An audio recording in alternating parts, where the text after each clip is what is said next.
Welcome back. This week you find us fresh off the ferry after spending a week in paradise on Airlie Island, previously known as Fraser. If you haven't seen the 3-part series, go check it out. There was so much to see and do on this unique sand island. That being said, Lake Mackenzie was a true standout, and I'd strongly recommend people adding that to their bucket list now. Okay, we've gotten off the ferry, got to where we were storing the RV, hitched all that back on, stored pretty much everything away and found places for everything. I think we're starting to pick up far too much stuff now because we're starting to run out of space to put it, so we may have to do a bit of a reshuffle when we have a spare 5 minutes. But we're on the road again, and like quite literally, no rest for the wicked. Got off the ferry, attached everything, and now we're back going 9.5 hours, a little bit longer than that, with our next stop being Airlie Beach. Yay! How good. We're going up to Airlie to see a friend, then hopefully do a couple of surprises there. We're not quite sure what. He just said we've got some surprises planned, and I think there's a boat involved. The fun never stops, and our videos might take a little while to come out because we've got a lot of island hopping to do. So stay tuned for all that.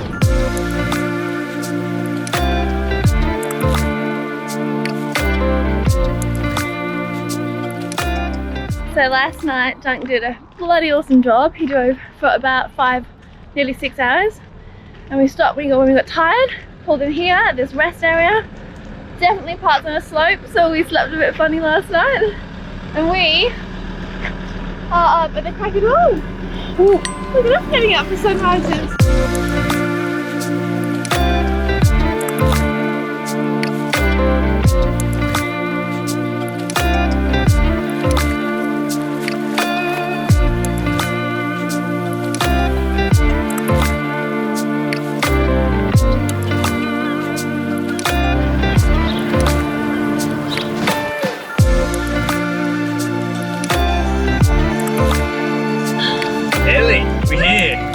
How cool does that ocean look on the way in? It's beautiful. It's like chilled out Miami. And we are pretty much at Tim's place. Yes. Which is great. I'm just trying to work out where it actually is because I've never been here before. Stunning. So how long do you reckon that drive took? Oh God. I think we've done 5.5 today and 5 yesterday. So that's 10.5 hours that Duncan has just solidly well, not solidly, we had a sleep in a rest area overnight, back on the road this morning, and we've gotten to Airlie Beach, Whitsundays. I think that's the house just there.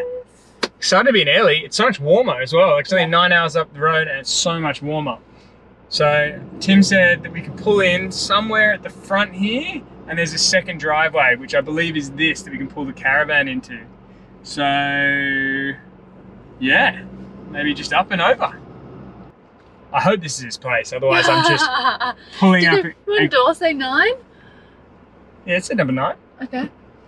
Don't make me doubt myself now. Otherwise I'm just pulling in a caravan into someone else's place. Which would be a pretty alarming sight, to be honest with you, if you weren't expecting a caravan to just pull into your car park. There we go. We're in.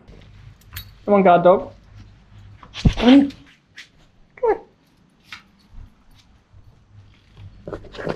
So we're just greeted by Tim's guard dog, who couldn't care less that we're here and is actually quite excited that we're here. So that's very cute. Hopefully Tim's house never gets broken into, because that could be frustrating for him, because his guard dog would just make friends. I'm loving the tiger print. Look at that. Oh, it's like a tiger. No, you're cute, aren't you? Winner of world's cutest but worst guard dog. Okay. Happy to see you too, buddy. Hey, you just met. Although, I was going to say, if I was an intruder or a burglar, it'd be the best time. Hey? He's got me. I'm caught. Okay, thank you. I'll get up now, shall I? Kill the intruders with kindness. Yes, with kindness. With kindness. Like, I got her. She's not going anywhere. Kindness. The next morning, we were up early for the first surprise of the trip. Yesterday, Hannah had gotten us to sign a safety waiver and tell her how much we weighed. Yeah, maybe that's a bit too trusting on our part. But as we pulled up at the airport, anxiety subsided and excitement levels rose. Just found out what our Whitsunday surprise is. That.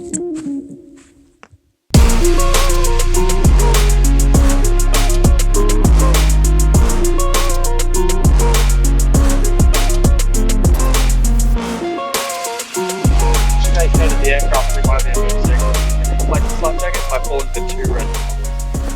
There's nothing like a good safety briefing and a small life jacket belt in case of emergency to increase anxiety levels again. We boarded the light, small, tiny aircraft to experience the Great Barrier Reef from above.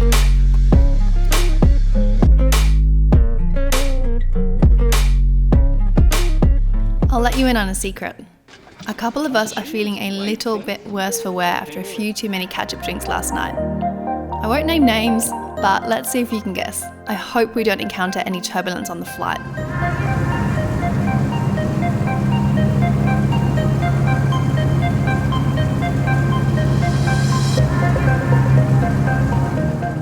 But the nerves and, for some of us, the hangovers soon dissipated as we got up to altitude and started to soak in that view.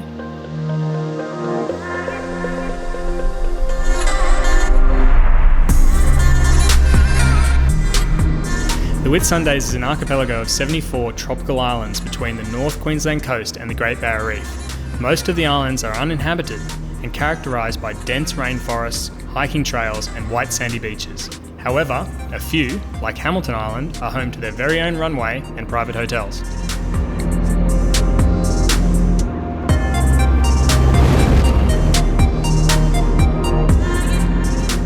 Exploring the Great Barrier Reef and islands this way gives us a unique view of the famous heart-shaped reef. This iconic coral garden has protected status, meaning that visitors are not allowed to snorkel or dive on the site. So I guess seeing it by air is your only option.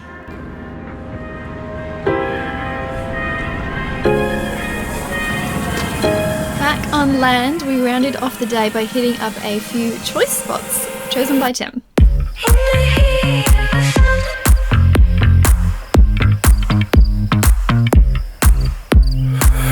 Finishing off the day with a few cheeky frozen margaritas, what more could you ask for, other than this epic sunset? Check and check.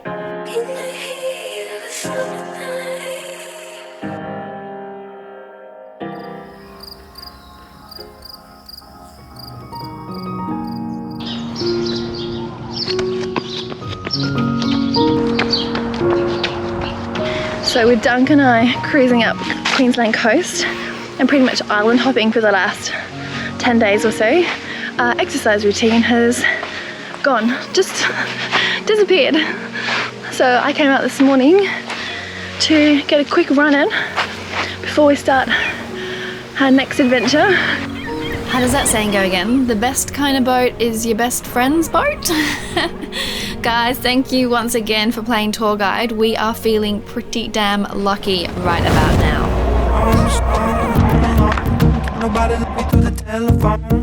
The guys skip out a few of the boats in the Whitsundays and were able to borrow this one for us to hang out on for the entire day.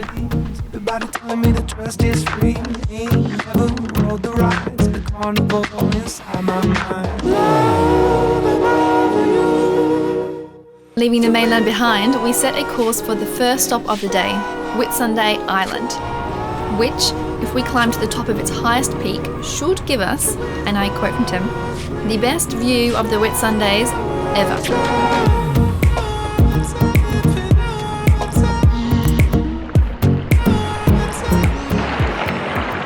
Note to self, don't try and do a shore landing whilst multitasking and eating a slice of pizza, or this might happen.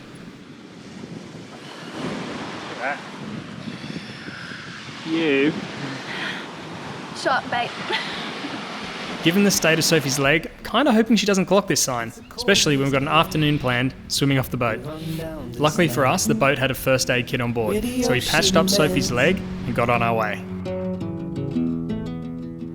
It's the tallest sound, the damn smallest crowd, but their hearts break loud. Far from ever feeling lost with me, I'll push you back towards the land and sea. They're going down from love and love. Oh my goodness. Now this was incredible and so unexpected. We'd walked into a kaleidoscope of the most beautiful electric blue butterflies. There was literally thousands of them. What we later learnt we had witnessed was an explosion of the tropical blue tiger, the Tirumala hamata butterfly. In the cooler months they live in North Queensland, and when the days begin to warm and become more humid, they disperse in their hundreds of thousands and mass migrate south to lay their eggs. Everywhere you go, I'll be. Anywhere you go, I'll see. You're never lost among the crowd with me.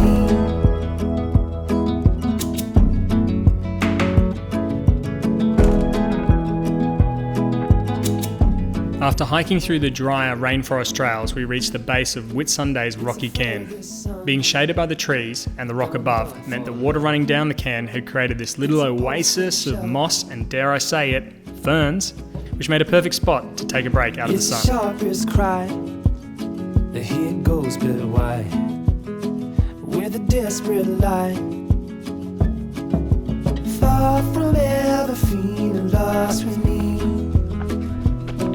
I'll push you back towards the land and sea.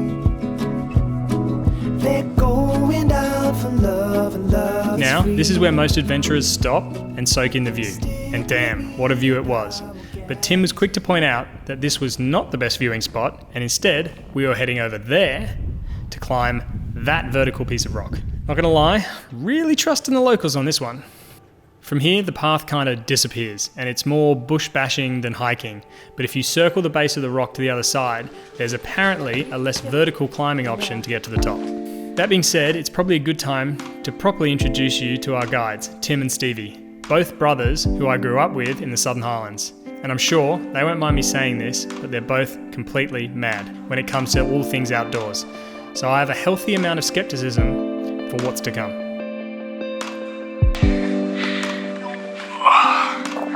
Jimmy up there, chilling.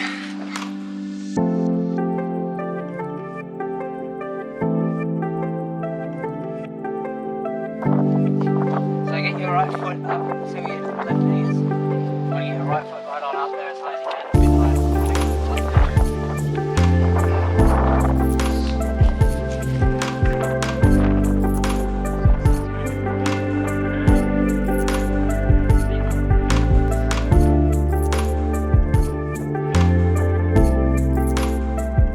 Not to make excuses, but after smashing my leg getting off the boat this morning, I was still feeling a bit shaken up. Glancing down, I suddenly realised how fragile I was and how high up we were too. So I decided this was high enough for me. Now I'm not gonna lie, I'm so disappointed that I didn't make it to the top. I hate giving up, and I'm so frustrated that I was the only one who didn't make it there. I guess if there is a moral to this, then it's to be in tune with your body and do what is right for you. While I'm sure Dunc said it as a joke, I'll just watch the video and see the view from the drone, and then, like you guys, feel like I was there too. After making sure Sophie got down safe, I followed the guys up the final leg of the mountain.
Just one dead tree, yeah.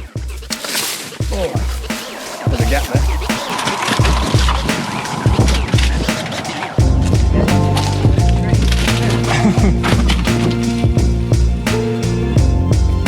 Trying to limit the damage, but I was like, oh, someone could fall over on that.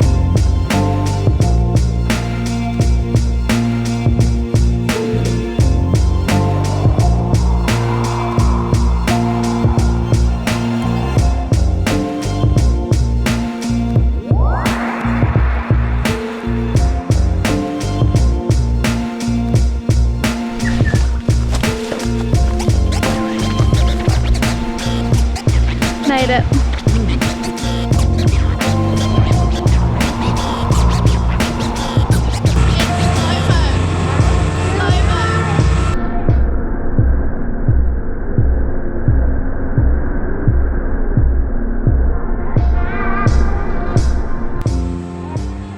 Personally, not having grown up around the ocean, deep water scares the absolute hell out of me. But this year, I have set myself a mission to really embrace anything and everything that makes me feel uncomfortable. So, here goes. Spent so many nights living out at sea that my heart has gone vacant. And everybody who was close to me all stayed on dry land. So now I'm driving back on interstate. Water viz was not the best. So Hannah got out the paddleboard and then we cruised to the sapphire jewel in the crown of the Whitsundays, Whitehaven Beach. I don't wanna change my mind. Oh, I wanna stay right here, chilling with my friends for another year. I would walk away from the spotlight for the good life. Oh, come on, turn your hate into poetry, pain into power, enemies to friends, and your minutes into hours. I would walk away from the spotlight for the good life, for the good life.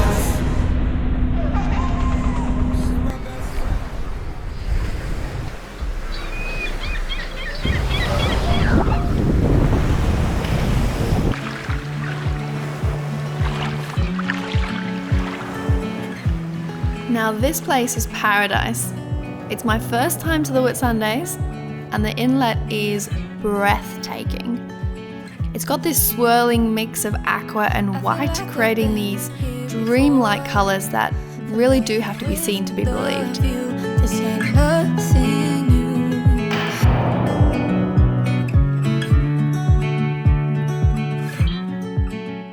Considering Whitehaven is so famous, and we're talking world famous, it apparently remains something of a mystery to the scientific community.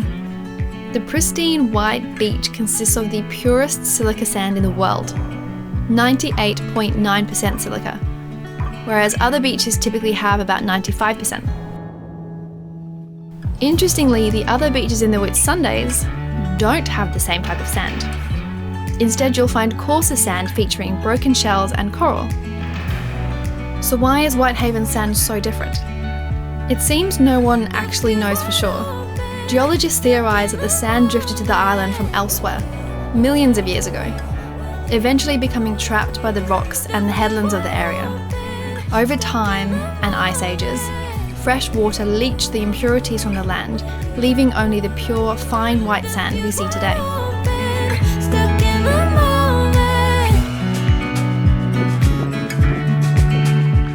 However it's formed, it's a breeze to walk on. Powdery soft, perfectly white, and the best part is the silica sand doesn't retain heat, so even at the hottest point in the day, it's still cool underfoot. With the boat safely anchored, we unload the esky and dig into a well overdue lunch, whilst soaking up the sun on our own personal beach for the afternoon.